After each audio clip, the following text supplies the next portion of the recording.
르네상스는 14세기부터 16세기에 일어난 문화운동으로 학문이나 예술의 부활, 재생이라는 뜻을 가지고 있는데요.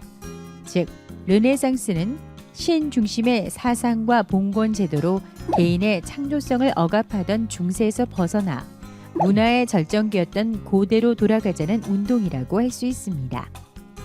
르네상스로 인해 문화, 예술 분야뿐 아니라 정치, 과학 등 사회 전반적인 영역에서 새로운 기법의 시도와 다양한 실험이 이루어졌죠.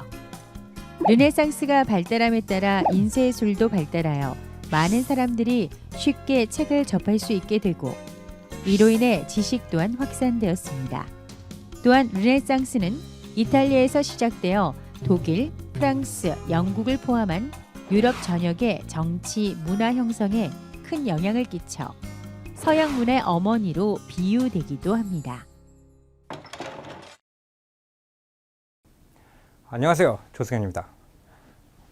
오늘부터 르네상스 미술 이야기라는 테마로 5개의 강의를 할 건데요. 르네상스라는 단어는 미술사에 썩 관심이 없으신 분들도 굉장히 익숙한 단어 중에 하나예요.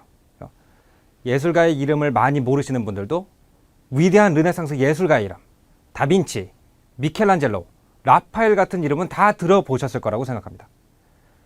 그렇다면 왜 르네상스라는 것이 그렇게 중요할까? 왜 미술을 모르는 사람들도 르네상스라는 이름은 들어봤고 르네상스 예술가들의 이름을 알고 있을까부터 설명을 해야 르네상스 미술을 이해할 수가 있다는 거죠.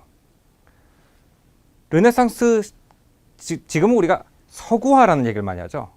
우리가 지금 입고 있는 옷을 봐도 그렇고 우리가 살고 있는 집을 봐도 그렇고 사실은 서양에서 발달된 어떤 문명이 우리나라로 들어오고 있어요.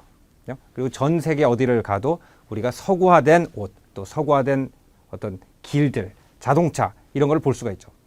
하지만 지금으로부터 500년 전까지만 돌아가도 아시아 사람들이 서양을 가보고 야, 여기가 선진국이다 라고 얘기한 게 아니라 세상에 어떻게 이렇게 무식하게 사는 곳이 있었나 라고 깜짝 놀랐다는 거예요.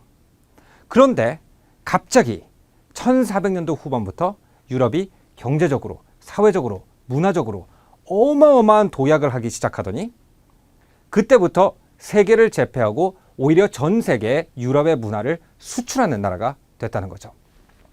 그래서 프랑스 역사가 장 델로모는 르네상스가 무엇이냐라는 질문에 르네상스는 서구 사회가 다른 세계의 문화에 비해서 갑자기 비약을 하기 시작한 시대다. 그래서 우리가 르네상스에 관심을 가지는 이유는 르네상스 시대의 철학자, 그 예술가, 그리고 그 시대의 사업가의 지혜 속에 어떻게 유럽이 그렇게 무식한 사회에서 세계를 이끄는 선진국이 되었나의 비결이 숨어 있기 때문에 관심을 가지는 거죠.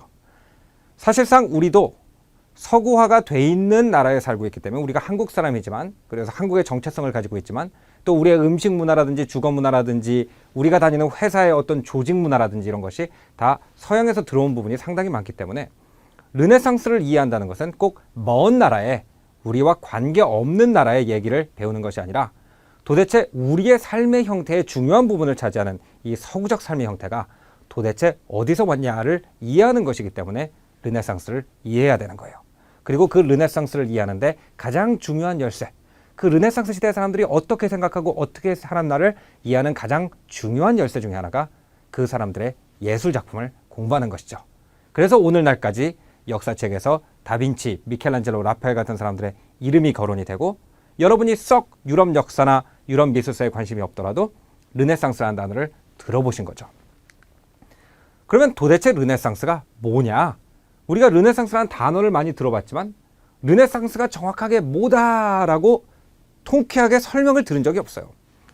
르네상스는 말 그대로 프랑스어로 번역하면 다시 naissance, 태어나다라는 뜻이에요. 그렇다면 뭐가 다시 태어났냐? 그거를 이해하기 위해서는 유럽 사람들이 중세기에, 즉 르네상스 시대 바로 전에 있던 사람들이 자기네들이 어떤 시대를 살고 있다고 생각했는지를 이해할 필요가 있어요. 중세기 사람들은 원래 유럽이 이렇게까지 못 살고 가난하고 다른 아시아 국가에 비해서 뒤떨어지는 곳이 아니었던 시절이 있다고 믿었어요. 그 시절이 바로 고대 그리스, 로마 시절이었던 거죠. 근데 고대 로마가 망하면서 갑자기 유럽 사람들의 수준이 떨어져서 지금 자기네가 살고 있는 그 힘들고 흑사병 돌고 여러 가지 사람들이 질투하면서 동네마다 전쟁하고 이런 시기를 암흑기라고 불렀고, 그 암흑기가 지나가면서 다시 서양 문명이 그리스 로마 시대의 문명을 다시 태어나게 꽃 피우게 할 수 있다. 즉 르네상스를 할 수 있다라는 어떤 신념을 가지고 있었어요. 아직 그게 현실은 아니었지만. 그래서 실제로 그 중세기 사람들한테 당신은 어느 나라 사람입니까? 물어보면은 지금 우리가 역사책을 배울 때는 이건 프랑스 역사다, 독일 역사다, 영국 역사다라고 나눠 배웠지만 그 당시 사람들은 모두 나는 로마 사람입니다라고 대답을 했을 거예요.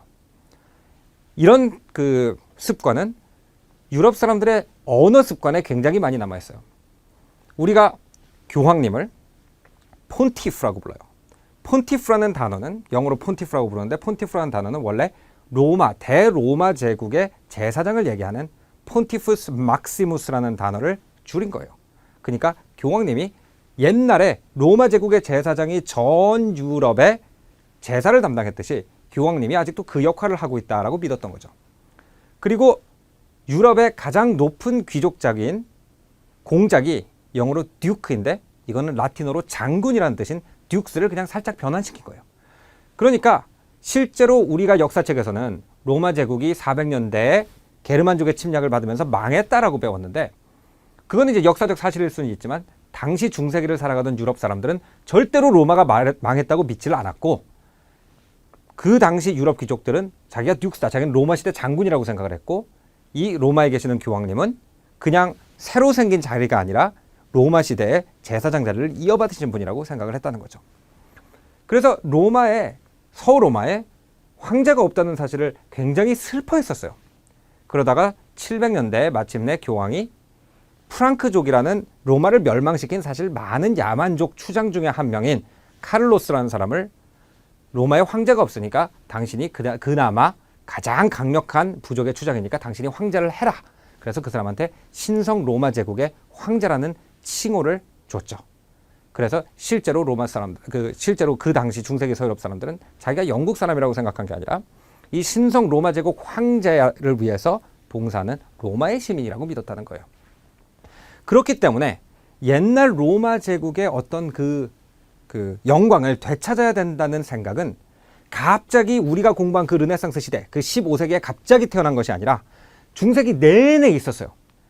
그래서 그 르네상스를 공부하기 전에 얼마나 중세기 유럽 사람들이 로마에 대해 목말라 하고 로마에 대해서 갈망이 있었나를 먼저 한번 알아볼게요.